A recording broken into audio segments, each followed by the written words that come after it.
मस्जिद की सीढ़ियों पर चढ़ता है, यही भिखारी, यही फ़कीर उसके दामन को फिर से थाम लेता है। और जैसे ही दामन को थामा ना, तो ये सोचने पर अंग्रेज़ मजबूर हो गया कि जिस तरह से इसने पिछली बार मेरे दामन को पकड़ करके भीख मांगी थी, वैसे ही ये आज मांगने की कोशिश कर रहा है।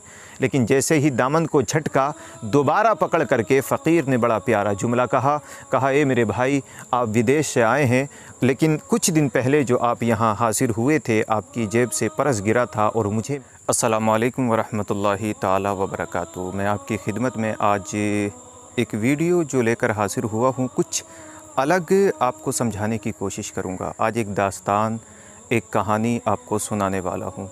ये ख़याल रखें कि इस कहानी के अंदर कुछ ऐसा मौजूद है कि अगर आप इसको बागौर सुनेंगे तो कुछ ना कुछ सोचने पर ज़रूर मजबूर हो जाएंगे। ये याद रखें, बहुत सारे लोगों का ख़याल ये है कि इस्लाम में दाखिल करने के लिए आलिम का होना, मुफ्ती का होना, हाफिज़ का होना, मुहद्दिस, मुहक्किक, ख़तीब का होना ज़रूरी होता है। ऐसा नहीं है।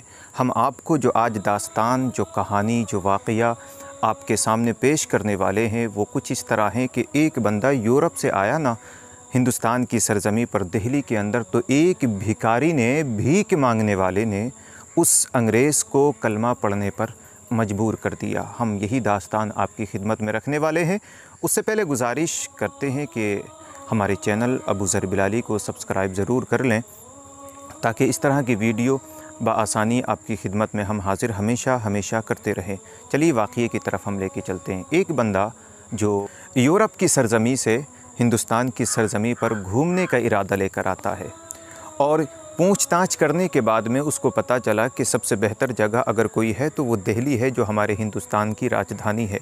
दिल्ली के अंदर वो पहुंचता है, पुराना किला उसने देखा, लाल किला उसने देखा। इसके बाद उसे लोगों ने बताया कि जामा मस्जिद और देख करके आओ, क्योंकि वहाँ बहुत बेहतर जगह जामा मस्जिद को कहलाया जाता है। मेरे अज़ीज़ साथियों, जब वो अंग्रेज़ जो यूरोप से आया है जामा मस्जिद की तरफ अपने कदमों को बढ़ाता है और ज़ीने पे चढ़ता है, यानी जो सीढ़ियाँ जामा मस्जिद की थीं वहाँ चढ़ना जब शुरू करता है, तो वहीं पर एक फ़कीर, एक भिखारी जो बैठा है, जो अल्लाह के नाम पर बार बार भीख मांग रहा है, और उसने इसी अंग्रेज़ के दामन को पकड़ करके इससे भीख मांगने की कोशिश की।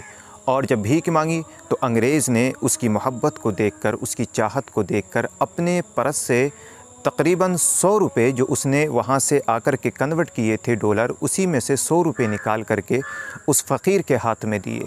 और मस्जिद के अंदर सब कुछ देखने के लिए, सारा नज़ारा देखने के लिए मस्जिद के अंदर वो अंग्रेज़ चला जाता है। लेकिन जैसे ही वो मस्जिद के अंदर जा रहा था, उसका परस जेब से निकल करके ज़मीन पर गिर जाता है, और वो भिखारी उसको उठा करके एक बुरी नीयत से अपनी जेब के अंदर रख लेता है।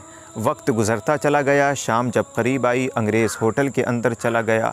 जाकर के देखा तो जेब में पैसा मौजूद नहीं, परस मौजूद नहीं। सारी आइडियाँ, सारे प्रूफ उसी परस के अंदर मौजूद थे।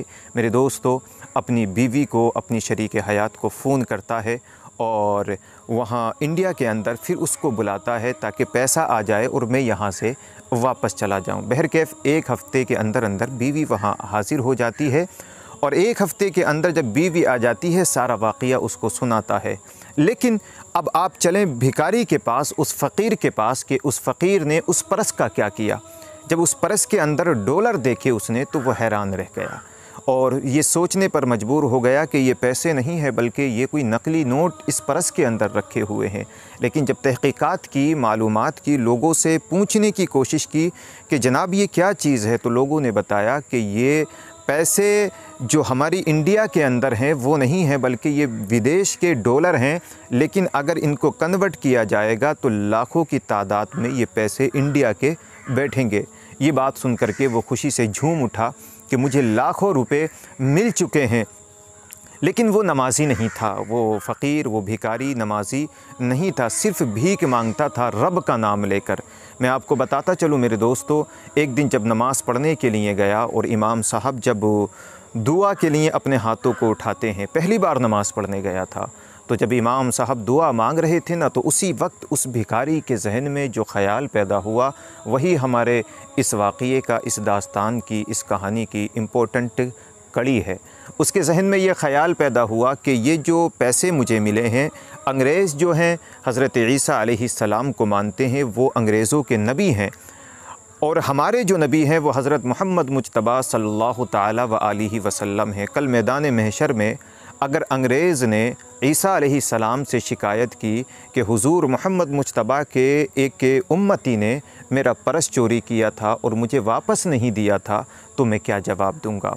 लिहाजा उसके दिल में ये खौफ, ये डर पैदा हुआ कि कल मैदान महशर में अल्लाह के सामने और हुज़ूर पाक आक़ा करीम के सामने मुझे शर्मिंदगी का सामना करना ना पड़े। इसी चीज़ को देखते हुए मेरे दोस्तों, उसने वो पर्स जो है अपनी जेब में रखा और आकर के वहीं ज़ीने पर बैठ गया। रोज़ मस्जिद में आता और अल्लाह की बारगाह में दुआ करता कि मौला जिसका पर्स है उसे वापस भेज दे। तकरीबन 1 हफ़्ते के बाद जब वो दोनों मियाँ बीवी फिर से जामा मस्जिद देखने के लिए आते हैं, वो अपनी बीवी को घुमाने के इरादे से जब जामा मस्जिद की सीढ़ियों पर चढ़ता है, यही भिखारी, यही फ़कीर उसके दामन को फिर से थाम लेता है। और जैसे ही दामन को थामा ना, तो ये सोचने पर अंग्रेज़ मजबूर हो गया कि जिस तरह से इसने पिछली बार मेरे दामन को पकड़ करके भीख मांगी थी, वैसे ही ये आज मांगने की कोशिश कर रहा है। लेकिन जैसे ही दामन को झटका, दोबारा पकड़ करके फ़कीर ने बड़ा प्यारा जुमला कहा, ए मेरे भाई, आप विदेश से आए हैं, लेकिन कुछ दिन पहले जो आप यहाँ हाज़िर हुए थे, आपकी जेब से पर्स गिरा था और मुझे मिला था, वो मैं आपको वापस करना चाहता हूँ। लिहाजा ये बात सुनकर के अंग्रेज़ बड़ा हैरान और परेशान हुआ कि ये क्या मामला है। वो पूछने लगा कि भाई इसमें तो लाखों रुपए मौजूद हैं, आप अपनी तमाम परेशानियाँ, मुश्किलातें, तकलीफ़ें, मुसीबतें दूर कर सकते थे, लेकिन आप ये मुझे क्यों दे रहे हैं। तो उस वक्त उस भिखारी ने, उस फ़कीर ने जो जवाब दिया था, वो मेरे भी ईमान को ताज़ा करने वाला है और आपके भी ईमान को ताज़ा करने वाला है। उसने कहा ए आने वाले मेहमान, हमारे देश में ख़याल रखो, कल मैदान महशर में अगर आप अपने नबी से शिकायत करते कि ए ईसा नबी, इनके ये जो हुज़ूर मोहम्मद मुज्तबा सल्लल्लाहु अलैहि वसल्लम हैं, इनके एक उम्मती ने मेरा पर्स उठाया था लेकिन मुझे वापस नहीं किया, तो कल मैदान महशर में मुझे शर्मिंदगी का सामना करना पड़ता। इसी वजह से मैंने ये पर्स आपको वापस किया है और आपको वापस दे रहा हूँ। अल्लाह अकबर कबीरा। ये जुमला सुन करके उस अंग्रेज़ के दिल में खौफ और डर पैदा हुआ और उसी वक्त उसने इस्लाम कबूल किया, कलमा पढ़ के दाखिल ईमान हुआ। तो इस वाक़ये से, इस दास्तान से, इस कहानी से हमें ये सबक, ये हिदायत, ये दर्स मिलता है कि इस्लाम में दाखिल करने के लिए, इस्लाम की मोहब्बत ज़ाहिर करने के लिए ज़रूरी नहीं है कि आलिम बना जाए, मुहक्किक बना जाए, मुफ्ती बना जाए, अल्लामा बना जाए। मेरे दोस्तों याद रखें, हमेशा याद रखें मेरा ये जुमला जो मैं आपके से कहने के लिए आखिर में जा रहा हूँ, कि अगर हम अपनी ज़बानों को मीठा बना लें, नरम बना लें, तो खुदा की कसम मैं ही नहीं बल्कि सारी दुनिया इस्लाम से मोहब्बत करने लगेगी। बहरके वीडियो का इख्तिताम यहीं पर करते हैं। कल इंशाअल्लाह फिर एक नई वीडियो के साथ आपके सामने रूबरू रहेंगे। तब तक के लिए अल्लाह हाफ़िज़।